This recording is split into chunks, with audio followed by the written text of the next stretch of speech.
Hello, everyone. Thank you for joining us today. I know that we are about a minute away from the kickoff for this session. So if you don't mind just having a little bit of patience and we will get started quite quickly. Thank you.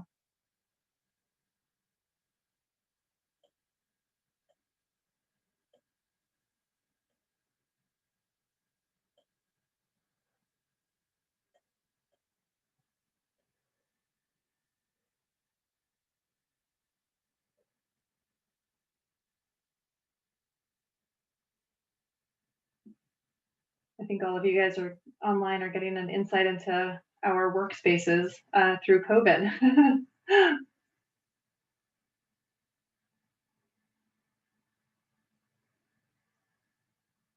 It's good to see some familiar names in the attendees list. Welcome across the country and internationally.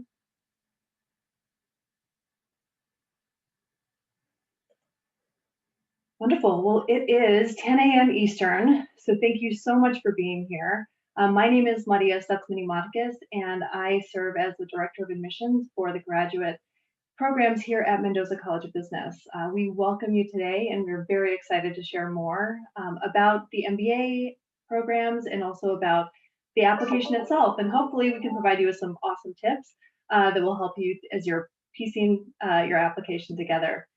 I would be remiss if I didn't introduce our assistant directors, Debbie Herzig and also Stephanie Brown. Welcome and thank you. They'll be guiding you through the bulk of the application tips and answering your questions. And we have a special guest today, one of our esteemed alumnus, JR Nemelka, class of 20. Welcome, JR. Thank you for joining. Thank you very much. Happy to be here. Wonderful. All right, Stephanie, go ahead and click through to the next slide. All right. Well, I want to share with you that we are here to grow the good in business. And what I'd love for you to know more broadly about the University of Notre Dame is that it is a place born of vision and it is defined by its Catholic character. So the University of Notre Dame was founded in 1842 by Father Edward Sorin, and he was a priest of the Congregation of Holy Cross, which is a French missionary order. And his whole intention and what he wanted to do was build a college that would be one of the most powerful means of doing good in the country. And so you can see that Notre Dame has a very unique spirit. So it's both traditional and open to change. And it is really dedicated to the religious belief that, and no less to scientific knowledge as well. So that blend there is really quite compelling. It always has stood for the values in a world of facts, and it has kept the faith of Father Sorin's vision overall. So we are quite proud and to be a part of this tradition. And if you click over step to the next, there's a slide of Mendoza College of Business, which was founded in 1921 by Father John Francis O'Hara. And his goal was to build the premier Catholic business school that fosters academic excellence, professional effectiveness, and personal accountability in a context that strives to be faithful to the ideals of the community, human development, and individual integrity. So we are really a school that blends the human-centered approach with the business analytics and really making sure that we're able to offer some strategic decisions in the industries that we serve. All right, next slide. So what you'll see here is a quote by Dean Kremers, and he really speaks to the mission of growing the good in business. So really at the intersection of personal growth, business growth, and societal growth, that is where we work and we play. And the integration of personal development and a commitment to the betterment of business and all the good of the stakeholders that surround it is really what our main goal is and our vision and what we hope to bring to you as students. So we do have three pillars that are quite important, and I don't know if you've heard of them before, but these are the three C's. So as we grow the good in business, it's really important that we contribute. So we contribute to the better future for all of humanity as leaders who serve for the greater good. We hope that to cooperate, and we cooperate with those around us with a special focus on those with the greatest needs. And we also compete. So what this means is that we compete in the marketplace by growing towards the best version of ourselves and helping others to do the same. So these are really kind of the key components to the work that we do, the curriculum that we build, the community that we are. And it does follow the Catholic social teachings, as well as really the teachings and the intention of Father Soren at the University of Notre Dame when it was first created. Stephanie, go ahead and kick off to the next slide, please. Okay, so for today's agenda, I don't know if you guys have seen this photo before, but it's really a prominent piece on campus. This is Touchdown Jesus, and there's a lot of traditions here. I think this is a mosaic on the Hesburgh Library that you can actually see from the stadium. And so it is a wonderful reminder that we are blending so many aspects of the college experience here, both in faith and the stellar education, and also the fighting spirit of the Irish. So for today's agenda, we have kind of a pretty in-depth overview today. I'd love to share with you how we actually read through your applications and what the admissions process looks like. Debbie and Stephanie and JR, we're going to chime in about the MBA program options that you have. They're going to talk to you about all the nitty-gritty details about the application and make sure that you have the best information.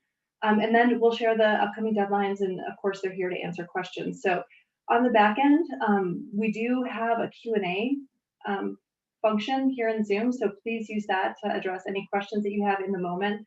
I think Stephanie will be kind of overseeing that, and we'll offer Debbie and JR some questions in the moment, given each of the respective application components. So keep an eye on that. Go ahead and forward to the next slide, Steph.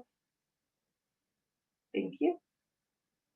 Okay, and the admissions process. So if we take a big step back and we think about what does this process look like for you and what does it look like for us, we'd like to think it is a very holistic approach, one that is quite thoughtful, and also one that is very much interested in understanding who you are as a candidate and how you will contribute to the community, and also, the potential impact of the program on you in your near-term goals and also your long-term aspirations. So we have the application review, so all applications are read on or before the deadline or shortly after. So we have a pretty rigorous approach to reading applications. We have multiple readers look at your application, and they do this blind, so one would not know what the other one, how the other one evaluates. And we hope that this reduces the amount of bias in our approach as well. And we will only read those apps that are completed. So I know Debbie and Stephanie will share with you more about what a completed app looks like as we go through the presentation. The second step in all of this is that we have a pretty extensive admissions committee. So this includes faculty, it includes some of our other partners at Mendoza, like Career Services. We'll also ask for program directors to support us in this. And so it's a pretty robust team. And part of that is we really are considering what the classroom dynamic is like and how do we curate a uniquely rich and diverse set of students who will add to the learning of each other and really create a strong community feel within the cohort. We also very much pay attention to academic readiness, and Debbie and Stephanie again will speak to that through this presentation. And we're seeking leaders, and of course you've already established yourself or are beginning to establish yourself as a leader. So we want to better understand your potential. And the third step in all this, after your application is reviewed by the admissions committee, you will then potentially be invited to interview.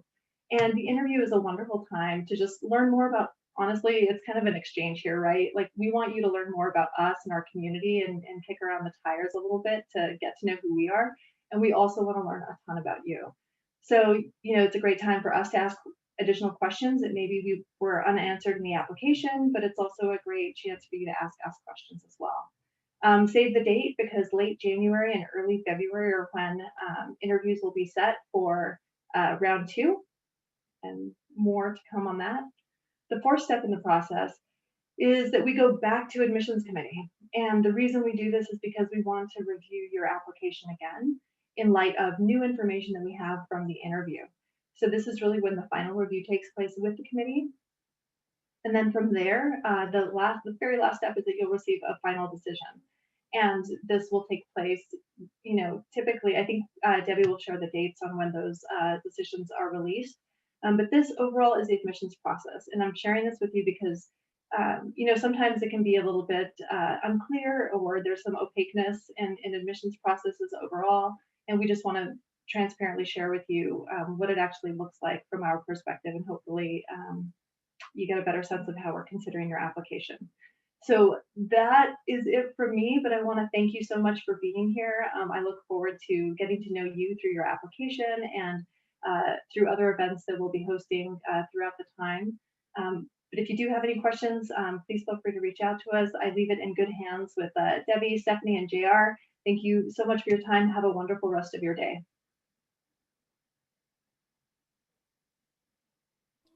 Thank you, Maria. Thank you so much for that overview.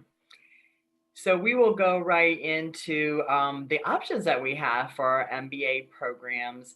And so as you can see, we first have the one-year MBA, accelerated MBA program.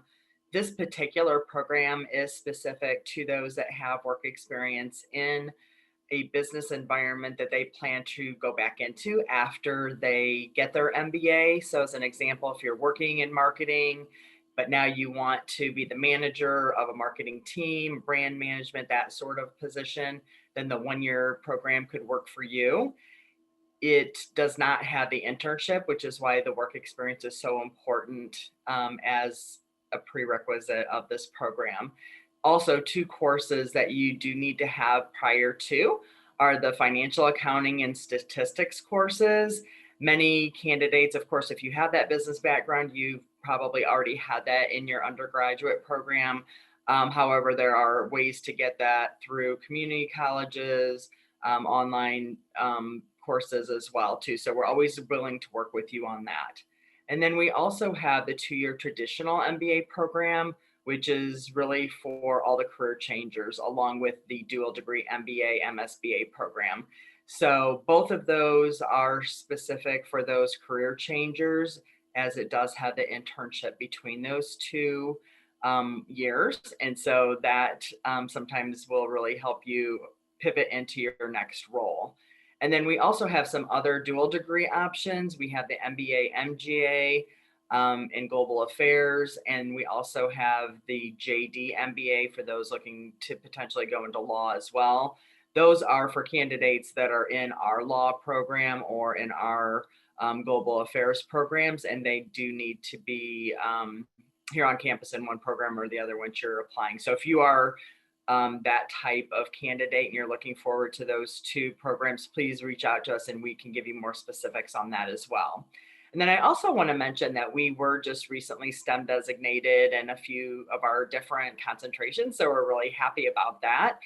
So along with the dual degree MBA, MSBA program, which was already STEM designated, we did get STEM designated in the business analytics, corporate finance, investments, marketing analytics, and supply chain and operations management concentrations as well.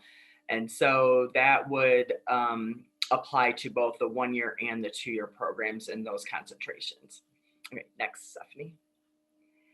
So just a quick look at what our application requirements are, and then we'll go through those one by one to help you out with some tips on that. So you see that we do have the essay, the statement of purpose, four-slide PowerPoint presentation, your resume, 2 recommendations, your official academic transcripts, and the test can be the Gmat or the GRE, and then for international candidates, their language test. So first we'll start with our personal statement. So the one that I just mentioned was the one essay that you do need to have. And these are the questions for this cycle. And they're also on the website. So really what we're looking for on this is that be sure, of course, that you answer the question. And it's really your own personal experience that you've had and what you feel those experiences can best answer either one of these questions.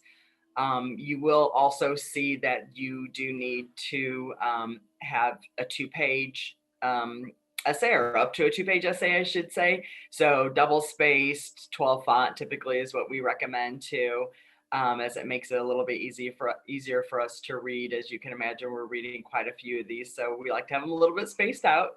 So we appreciate that. And then a tip for you on this is to make sure that you do have multiple people read this. And then for many candidates, I have suggested that they even read it out loud to yourself, because you will find different errors than, or does it sound the way that you want it to as you're reading it aloud to yourself. Sometimes you can see things that your eyes may glaze over. So that can sometimes be helpful.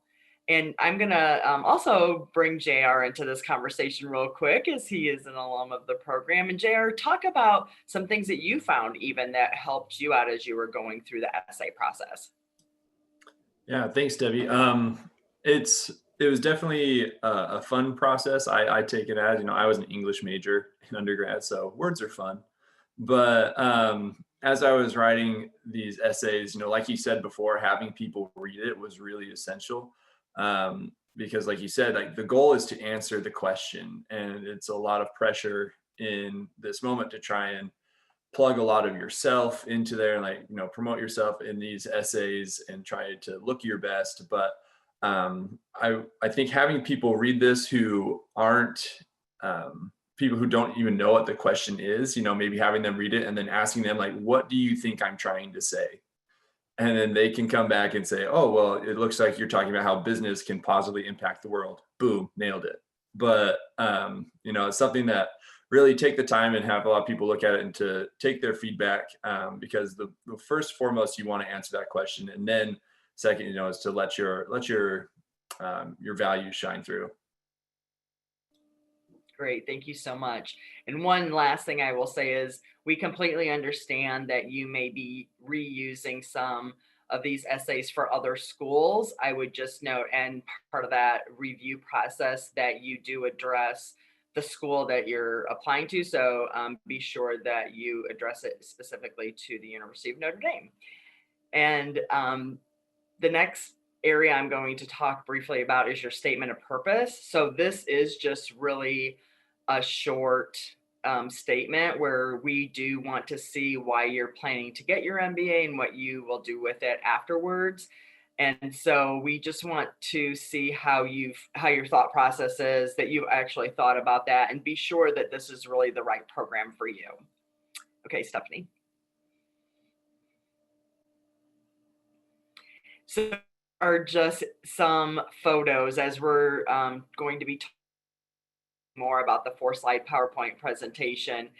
This is a variety of different activities that candidates and students have taken part in. And so this may lead into our next portion, which we'll talk about the 4-slide PowerPoint presentation. Yes, thank you. And so with this, really what we want to see are unique things about you, things that you did not have in the resume, that are not in your essays or any other part of the application, so that we can really get to know you more as a person, because that's really something that's really important to us. It is my personal favorite part of the entire application when I'm reading that, because I feel like I can really get to know each candidate more personally and see what their outside interests are, those sorts of things. And they are left blank on purpose so that you can be as creative as you want to and show us the things that are important to you. And the next part I'll talk about is your resume. So again, similar to the essay portion, is that you do want others to review your resume. It does need to be a 1-page resume. So bullet points are really important. Don't feel like you have to put everything on there that every little thing that you've done, I guess, in your job. You want to think about things that you've accomplished, goals that you've exceeded, those sorts of things. And that can help keep it to that 1 page. And then also, as far as awards and things like that, those don't necessarily need to be on there, or extracurriculars, as we do have a section on the actual application where you can list your extracurriculars, as well as community service things that you, or organizations that you've been working with too. So there are other places on that outside your resume, and I hope that helps. So you can just keep it to that 1 page. Next. Debbie, real quick before we move on, I just wanted to remind our viewers that if you have questions, please feel free to submit those, but use the Q&A function. We're not monitoring the chat function. So if you have entered a question in chat, please re-enter that in the Q&A function for us. Thank you. Thank you. So next we'll go on to the recommendations. And you do need to have 2 recommenders as a requirement. Take a look at people that you've worked with directly that know you best and how you work on a team, or if you've been in a leadership role, or if you even are someone that works solely by yourself, but just somebody that can speak to your work ethic and the types of projects that you've worked on, those sorts of things. And we know everybody has not had work experience in the business aspect, so that's perfectly fine. You can always look to other ways to showcasing the things that you've already accomplished. Some people will ask, is it important to have the CEO or the president of the company? And absolutely, we don't really take the title of the recommender into consideration, as we really want somebody who can truly speak to the person that you are and how they've seen your work ethic and that sort of thing, as I mentioned earlier. So one thing I do recommend with this is that you do have a sit down or phone conversation or Zoom conversation with your recommender to talk to them about why you're getting your MBA, why it's important to you. Remind them of some of the things that you worked on together, the accomplishments that you had, because sometimes that's hard to remember as they will actually be filling out that form. We do use the Gmat common letter of recommendation, as you can see on the slide. And so on there, they will answer a list of questions about you as a candidate. So you don't actually have to ask them to write an official letter about you. If you do have another recommender that you would like to submit and they have already written a letter for you, that sort of thing, you can also send that to us and we will add it to your file. So don't worry about that if you do have that additional one that you think may add some other aspect to your application. The official test scores. So we do take either the GRE or the Gmat. They are something that I do think that you really should prepare for. So studying for that, giving yourself plenty of time. You can see the middle 8 percentile ranges on the slide here. And so if you want to go ahead and apply and you haven't taken the test, you are welcome to do that. And then you can, as part of the application, there's a spot where you can put the date that you're taking the test, or you can send that date to us later on. So feel free to go ahead and put everything else in the application. We can go ahead and like that will prompt your recommenders to go ahead and submit their forms, that sort of thing. So those won't be sent out later. So you're certainly welcome to do that.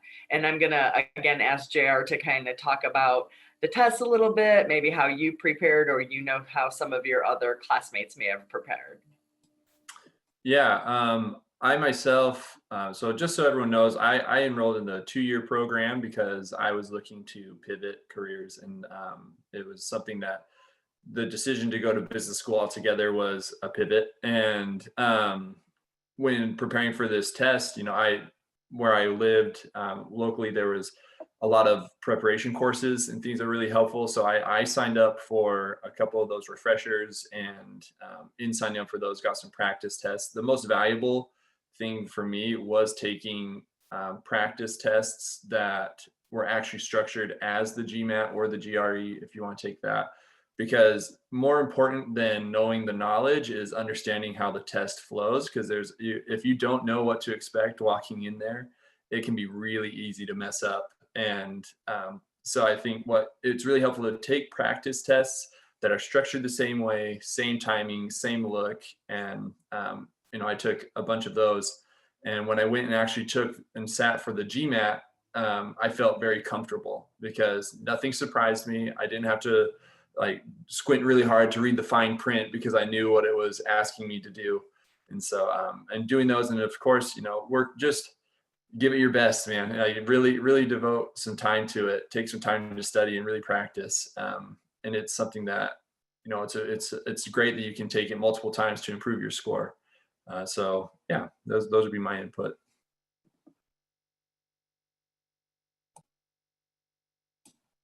Debbie, I think you're on mute still. Yes, I am. Thank you. So here, just as you can see in one of our buildings, the Stayer Center here, there's one of the phone book study spaces. So we're just trying to give you some insight into what some of the buildings look like as well as we're going along. So the admission. That was my class gift, by the way. Oh, awesome. Thank you. No worries. It'll be used for years ahead. So we do have the next section. We're going to talk a little bit of admissions interview. And so as Maria mentioned earlier, that these are by invitation after a review of your application.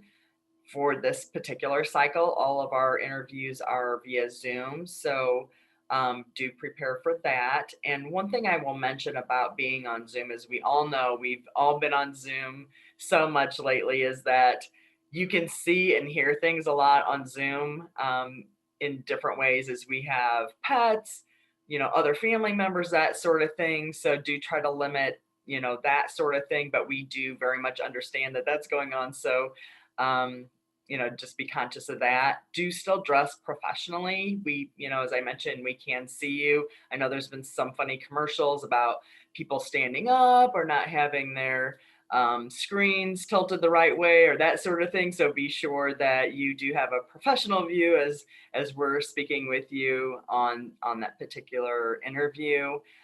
Do plan on about 40 to 45 minutes or so for that interview.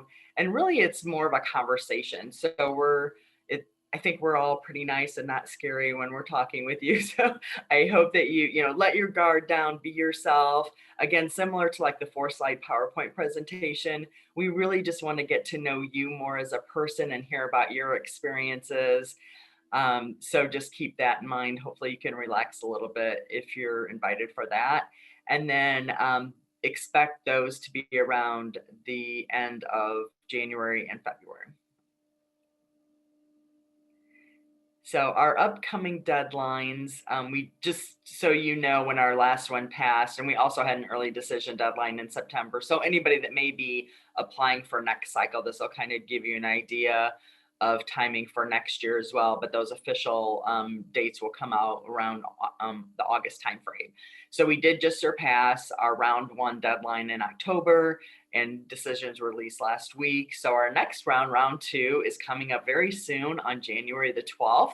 And you can see that those decisions will be released March 12th. And then the February 23rd deadline, which is what we would also like to have all of our international candidates apply by that date, simply because of the I-20 process and all of that. We want to be sure everybody has plenty of time to get their appointments and all of that. And those decisions will go out by April 16th. And then after the April 6th deadline, you will see that our decisions are rolling, as well as you can actually still apply after that date as well. If you're a 1-year candidate, though, I would recommend that you also try to aim no later than that February 23rd date, just because it is a end of May, first part of June start. So making sure that you have plenty of time to make your plan for that. And then all other candidates, so if you're 2-year dual degree, after the April 6th, we will also still accept applications and do those on a rolling basis as well. Okay, next. So we do get the question about fellowships often, and of course, this is a very important question for candidates as, again, you're making your financial plans for the program.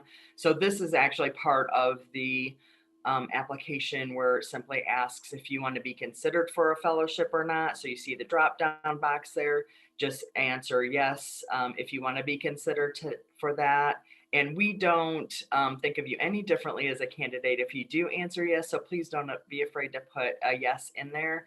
We're very fortunate that we've had some amazing alums that have contributed to our fellowship funding. And so we do have fellowships out to the end of the cycle. So I think that that's something that, definitely don't be afraid to say yes to that. So thank you so much for everybody for joining us today.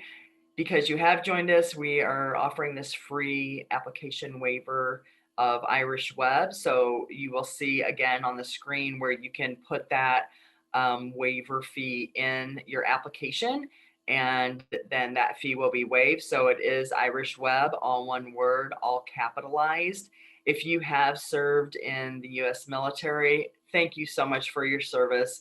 Our military candidates are all very important to us, and we have a lot of things that we work with them also. You can use the fee waiver of military. Next. All right, question. So we are going to go into the Q&A and see what types of questions you have. So we do have a question about the dual degree, the MBA, MSBA curriculum, and how does that differ to the MSBA curriculum?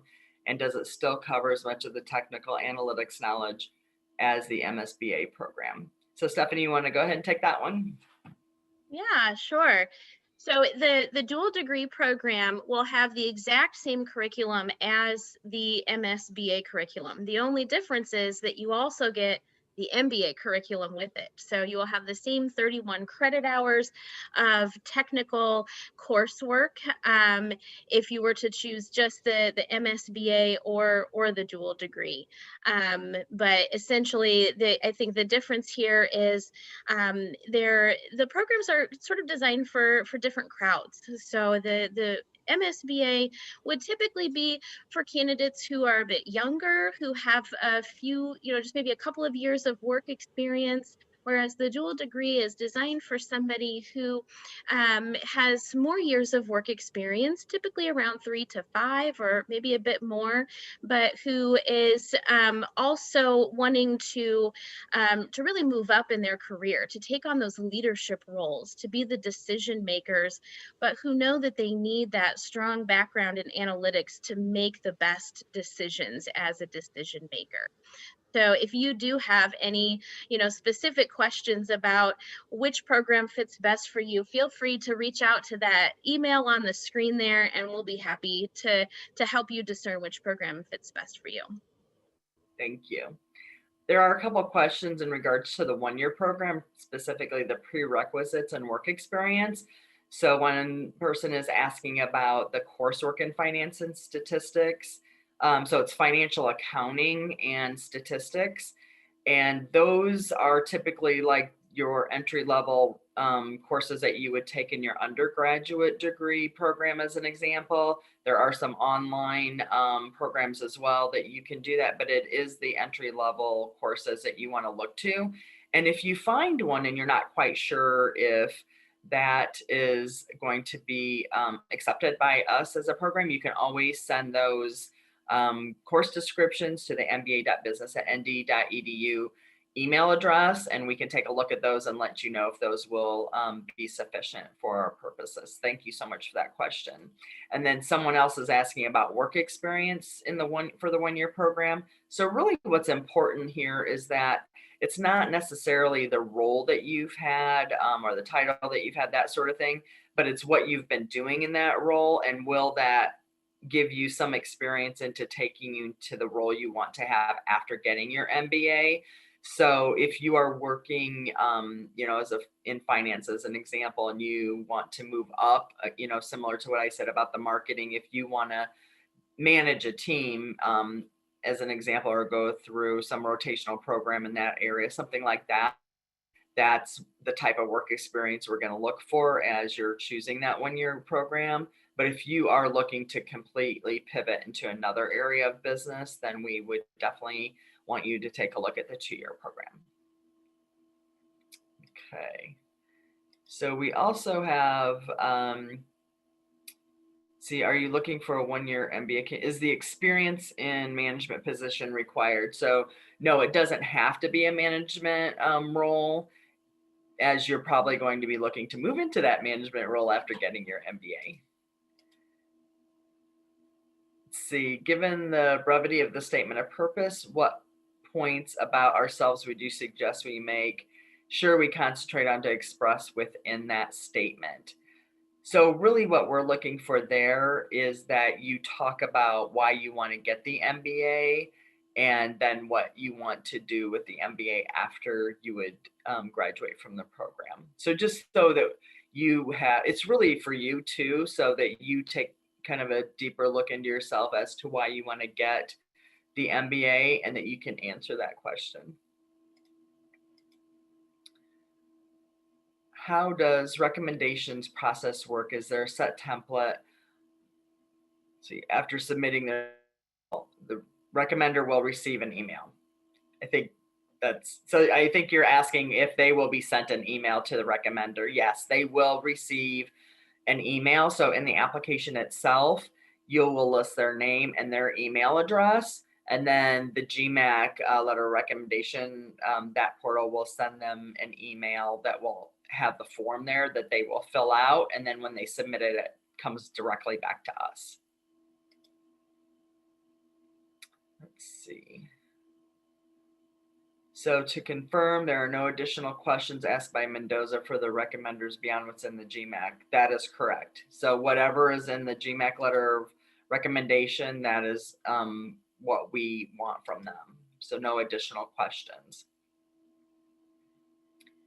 Do you have recommendations for quant and verbal scores on the Gmat? So we really don't have a minimum on those particular scores. We do take a look at the total scores, but what we're looking for is that you could be successful in the program with the scores that you obtain, but it's not just those scores that we're going to take a look at. We're going to take a look at what you did in your undergraduate degree as well. So the courses that you had there, the type of work experience that you have also comes into play. So it's not just the scores that we take into consideration, but of course it's all those other great experiences that you've had as well. And we do not have a preference between the Gmat or the GRE. I will let you know that the Gmat originally, if this helps anybody, the Gmat was originally started for candidates for the MBA program specifically. So the questions may be asked a little bit differently than the GRE. The GRE was originally set up more for those that are in the humanities, for those types of graduate programs. So I think one idea is to go to both the MBA.com and the ETS site. ETS is who administers the GRE. And MBA.com is where you can get practice tests, things like that. We even have a Gmat mini quiz on our website, but you can see how the questions are answered or asked, that sort of thing, and take some mini tests and see maybe which one you're more comfortable with. And JR, I'll let you jump in to see how you decided which test to take, or if you know if about any of your other classmates, how they decided. As far as like choosing the test, I chose the Gmat because that was the most common at the time. I think now that when I was looking to apply, the GRE was kind of new to being adopted to a lot of MBA programs as being chosen as a test. But I know, so like for me, the question, the answer was kind of made for me, and I'd say, hey, do the one that's most common. I will say for the Gmat, it was. I don't know which one would be harder. I think the GRE, it requires a little bit more of, I would dare say, the verbal and the understanding in that way. But the Gmat, I felt pretty comfortable with both. And there's a lot of resources out there to help you decide what you're most comfortable with. Great, thank you. We also have a question coming in about the concentration tracks and if you could have more than one. And yes, you definitely can. And many of our candidates do actually have 2 concentrations. And what's important there is just upon starting the program, that you just work directly with our student services team and your advisor and just let them know that that's something you want to do. So what happens is you do utilize some of your elective courses for that second concentration. And then you would also have some elective courses that you can utilize in any other way. I think it's possible to potentially have a third, but you really have to be diligent in working with the student services advisor on that. Jared, do you want to add something to that? Yeah, I was just going to chime in because I was looking at that question earlier. Yes, like it is common for everyone to have, for most students have 2 concentrations. For myself, I did marketing and innovation and entrepreneurship. But some of the more popular ones that I saw around amongst my classmates were consulting, and then finance, and of course business analytics, because that is huge. If you're not in the dual degree program, there is still a business analytics concentration that you can take. And I think that just deciding what career you want, pick the 2 that complement best, because I qualified for I think like 4 or 5 concentrations upon graduation, but I can only pick 2 to put on my degree. So it's just like, so the 2 that work best, but you can qualify for many. Great, And, thank you. and Debbie, I would add too, anyone who's interested in the dual degree program, you don't have to concentrate in business analytics now in order to receive that dual degree program. So let's say you want to be a consulting analyst, you can choose consulting or strategy, I should say, as one of your concentrations, and maybe marketing or something, but the business analytics you'll get through the MSBA half. So it's really great to really specialize that degree, because you're not limited to business analytics. Yeah, that's a very good point. Yes, because the structure of the dual degree was a little bit different. We've updated that for the start of the 2021 year. So that's a great point, Stephanie. Thank you for that. Debbie, if I may, I've been scrolling through the questions. I've seen a couple about diversity and the type of students in Mendoza, if I could answer that one. So for those on the call, I graduated this last May, and I took a role at the university. And so in our work, as far as diversity and inclusion, we at Mendoza have newly formed a diversity, equity, and inclusion council. So from the higher up level, we know that is a big goal. And I'm doing marketing for the university. And one thing that we really are trying to do is to position Mendoza as a place that welcomes people from all walks of life and values that experience and wants everyone to feel comfortable and included. And so as from a student perspective and student life, there's so many clubs, so many activities, everything. All of my international classmates had a club that had to do with like their nationality, and they got together and they hosted events where we could learn about their culture and things that they valued. And the other one, and along with inclusion and diversity, is also including women in the programs. And I am very happy to see that the MBA's Women in Business Club is growing exponentially, and the type of work that they do is pretty amazing. If you go on to some of the news and events, you can see the Women in Business Club leadership speaking out and advocating for a lot of those issues and being highlighted and picked up by some big sources. When I was in the program, we also started a Men as Allies club. And so I was a member of the Men as Allies for women in business and things. And so it is the diversity and inclusion and those things. It's very important to us, and it's something that we recognize. And we're really looking for people who are willing to come into the program and help boost those missions forward. Great. Yes, that's a great point. Thank you. One person is asking about what the best resources to connect with current students. And so we do have a contact a student area on our website. So if you click on that, you'll see a pretty good list of candidates that are currently in the program that you can reach out to. I will mention to you that they are on break right now. So don't be discouraged if they don't answer you right away. They may just be enjoying time with family. And we also have someone that's asking about the COVID changes to campus. And so, and this is with business leaders and guest speakers as well. So as far as speakers go, the career fairs, all of that is all virtual now. However, that doesn't mean that we still haven't had all those great speakers, and in some cases maybe even more, just because they haven't had to travel to campus and are sometimes are more available to speak via Zoom, that sort of thing. But the campus has done such an amazing job. We have been on campus in person for this entire semester. Everything is marked to where you can sit, where you should walk, where everybody has to wear a mask, plenty of hand sanitizer everywhere and all of that. They've also set up amazing spaces outdoors with fire pits, tents, extra seating, all of that. And so that candidates could still meet with their classmates in a safe environment. So JR, and Stephanie, you can also chime in. I know we've all been not on campus as much, but if there's other things that you've seen, please go ahead and chime in on that.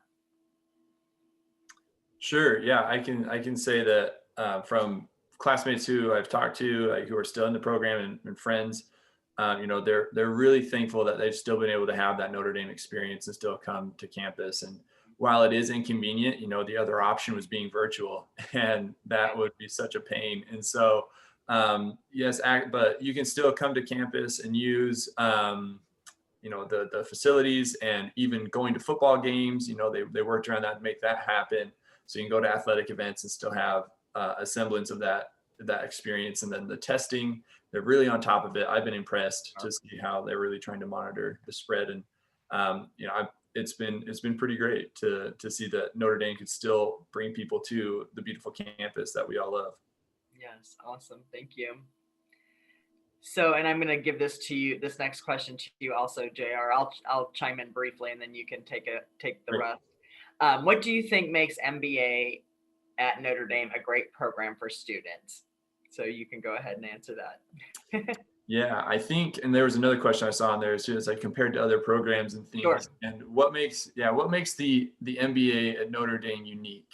And during my internship at Abbott Nutrition in Columbus, Ohio, I had the opportunity to work alongside MBAs from Harvard, from Duke, from Ohio State, and IU and things. And so a lot of some very reputable programs. And as we talked about our programs, we kind of shared, there's some similar things, as far as, how much we hate finals and the different projects that happen. But what really set the MBA at Notre Dame apart was our sense of community, and how much we really loved each other and wanted each other to succeed. It's something where we have that grow the good in business mantra, and it's something that we truly do live by.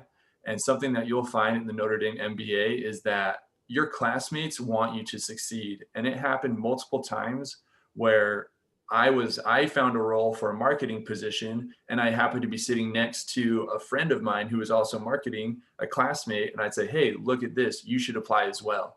It's something, it's very much the culture of, we want to help each other succeed, because if we succeed, everybody looks better. And it's something that we really take to heart. And that same mission of looking out for one another, it translates into the work that you see in the MBA and the projects that you do. And so the Notre Dame MBA kind of is a call to action to be a good presence in the world, and to really use your degree for something bigger than yourself. And I was grateful for the opportunity to be a part of the course Business on the Front Lines.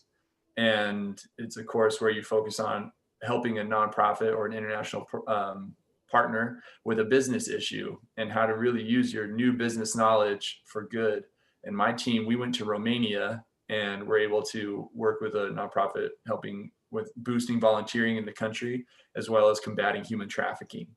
And these are really big issues that we get to tackle, and it's something that gives you perspective. So now in my career, I think a lot about, how is my work meaningful, and how can we do that? And so I think those would be the two things coming away from a Notre Dame MBA, is that as a Notre Dame MBA candidate, you have a huge support system in the Notre Dame alumni and in your current classmates. And then also it's the expectation of work afterwards is really to grow the good in business and be a good presence in the world.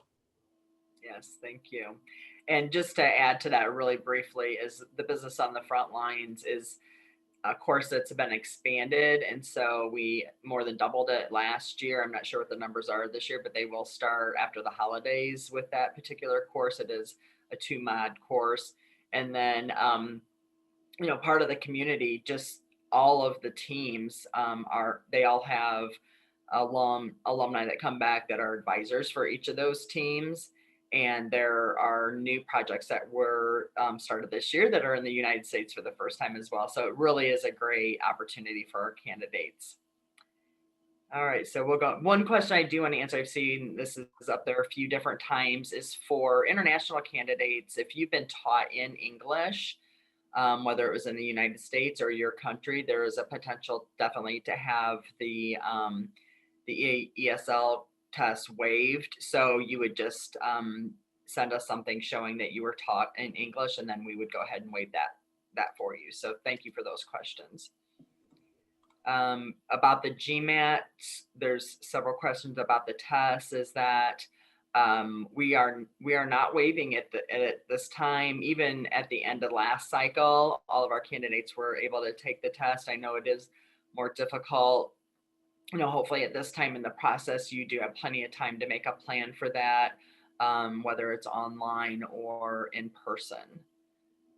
Can you explain a bit more about the 4 slides part? JR, you want to go ahead and take that and tell them a little bit more about the process you went through when putting yours together? Yeah, it was kind of a mind teaser, man, because you sit there, everything is so structured, like do it this way and do it this way and do it this way. And it's like 4 slides. Yeah.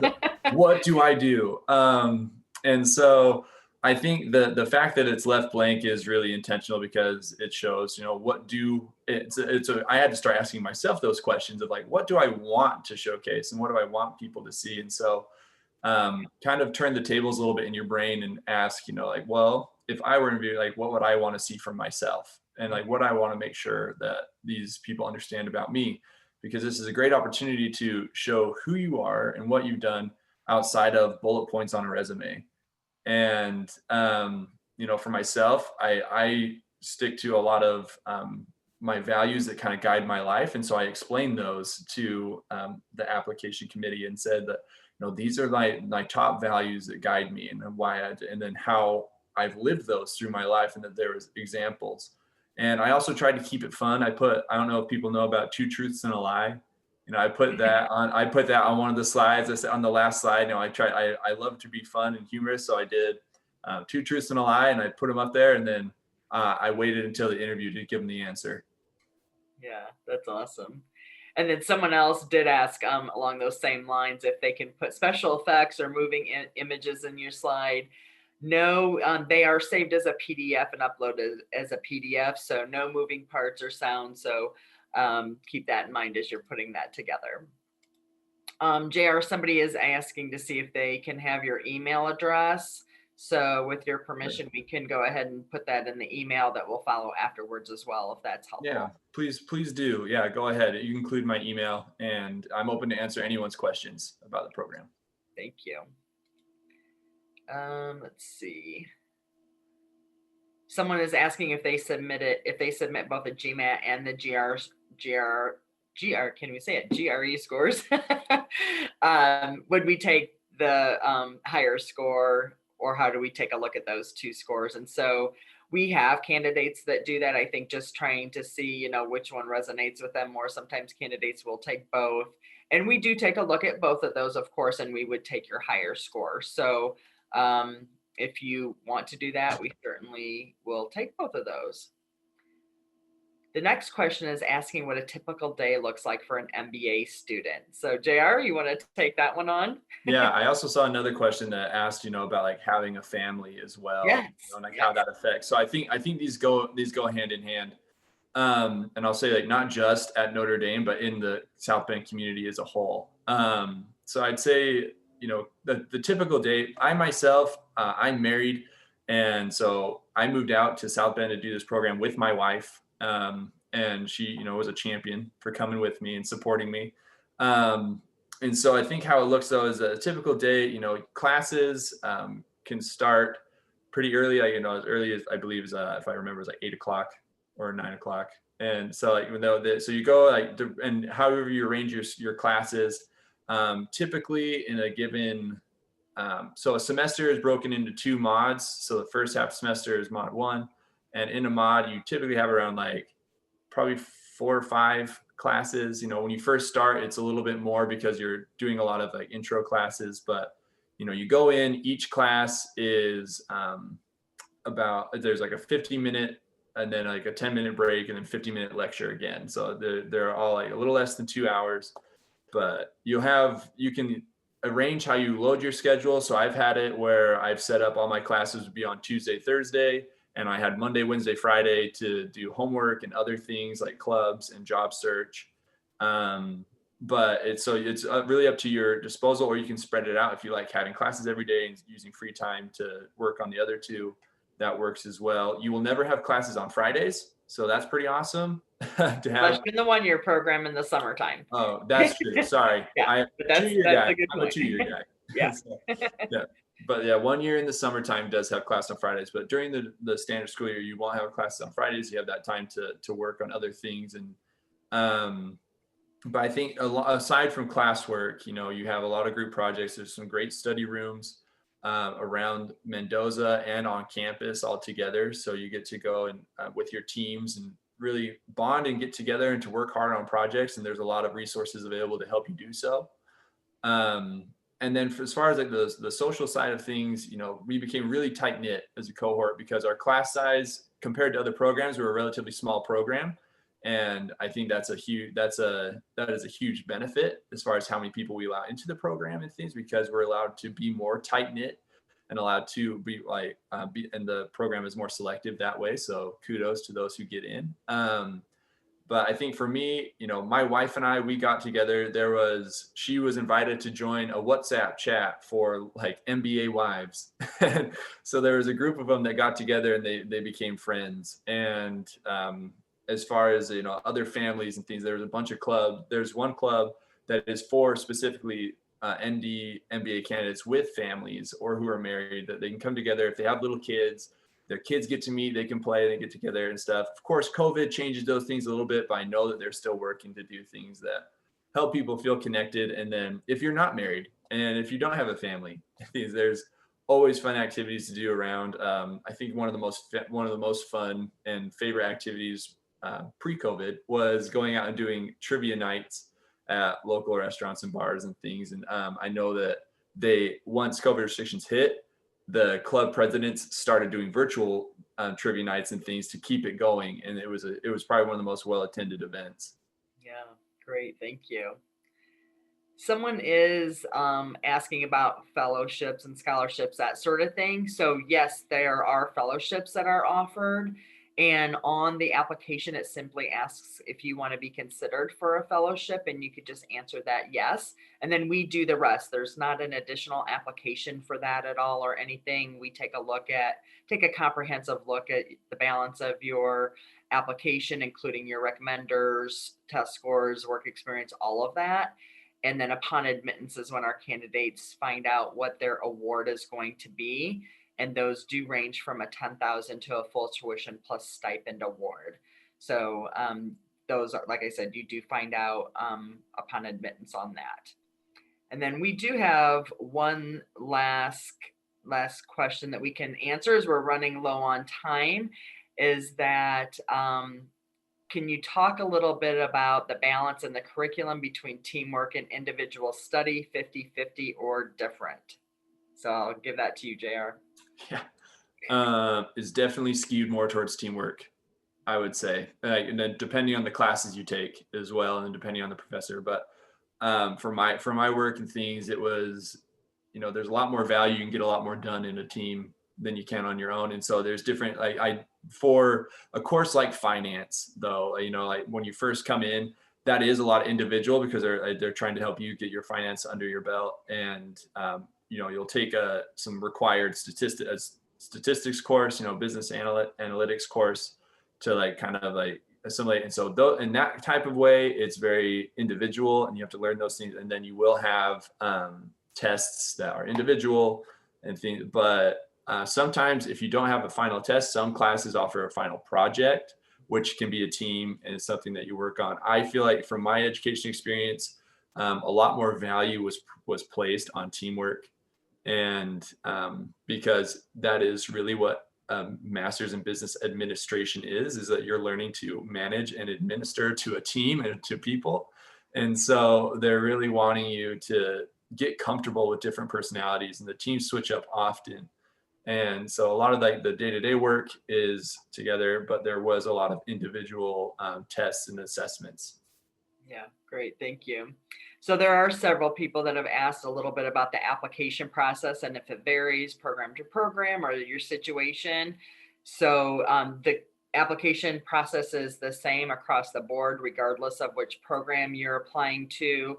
All of the items that we had listed on the webinar today are also all listed on the website, and they are the same for each program. So regardless of where you live or what your background is, that process is the same. Someone else asked about the percentage of re-applicants admitted each year. You know, it really just depends on how many we get. So that really is not the same each year. That really does vary. And that candidate goes back into the pool of the current cycle and is evaluated just as if they applied this year, but we also do take into consideration their past experiences through their other applications. So thank you for asking that as well.